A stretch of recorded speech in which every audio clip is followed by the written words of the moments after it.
Arrested during a trip to Sudan, missionary Peter Yashik was imprisoned with members of ISIS. One of the ISIS members was a Libyan guy who, at the age of 12, was a personal guard of Osama bin Laden in Tora Bora. And later on, when he returned to Libya, he was one of the murderers who slaughtered the 20 Egyptians on the Libyan shore. He told me that if I was an American or Russian, that he would break my neck immediately and kill me. He took out a fishing string, quite a strong fishing string from his pocket, and he was showing how he can kill a person within a few seconds with this fishing string. Peter discovered his other cellmates were just as extreme.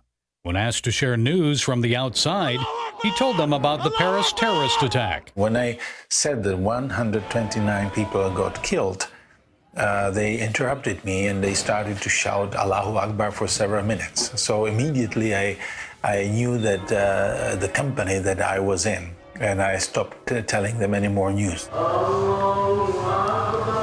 They called me a filthy pig or a filthy rat, and if I did not react to this new name, they started to beat me with slapping my face or fist to my face, or then they used a wooden stick. So I gradually learned to live with the new name. I was not Peter anymore, I was just filthy pig. How did it come to this?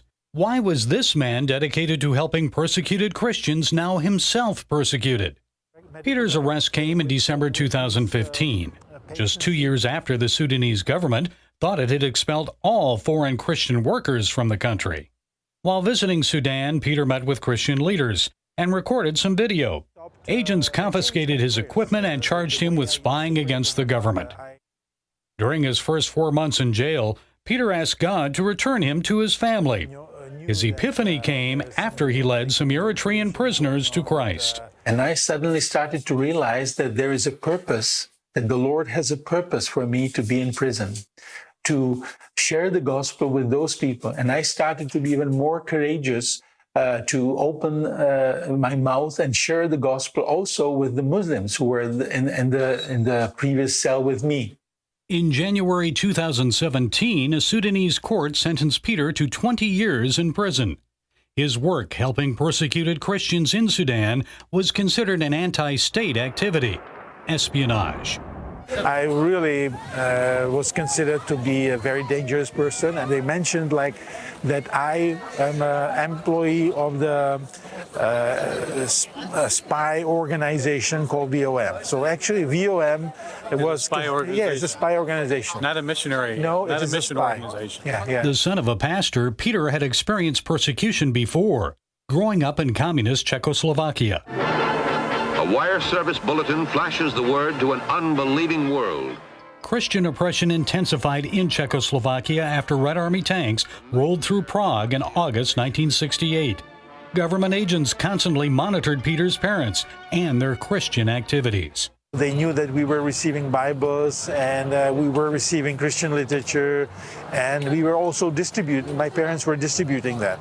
One day, Peter returned home from school and found his parents missing. They were arrested by secret police and interrogated, and apparently the secret police wanted to know what was going on in our house. And 36 years later, like his parents, Peter was arrested for his Christian activities, only this time at the hands of Islamists, not communists.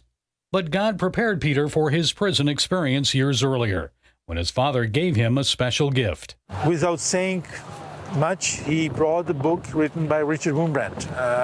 The name of the book in German was In Gottes Untergrund, which means in God's underground in English. And I was fluent in German at that time already. So he gave me this book and he said, read this book, it will encourage your faith. Peter's father passed at the age of 89, while Peter was in prison. And what do you think, Peter, he would say to you about your time in prison and what you went through if he were still around now and he knew about it? All the details. Yeah, I'm quite sure that he would be proud of me.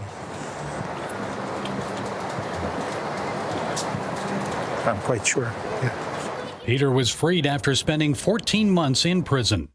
He credits the Czech government for negotiating his release and the prayers and support of Christians around the world. Nearly 500,000 people signed a petition for him, and thousands sent encouraging cards and letters. Peter says he was brought to tears when he heard some Sudanese women near the prison singing Christian praise songs.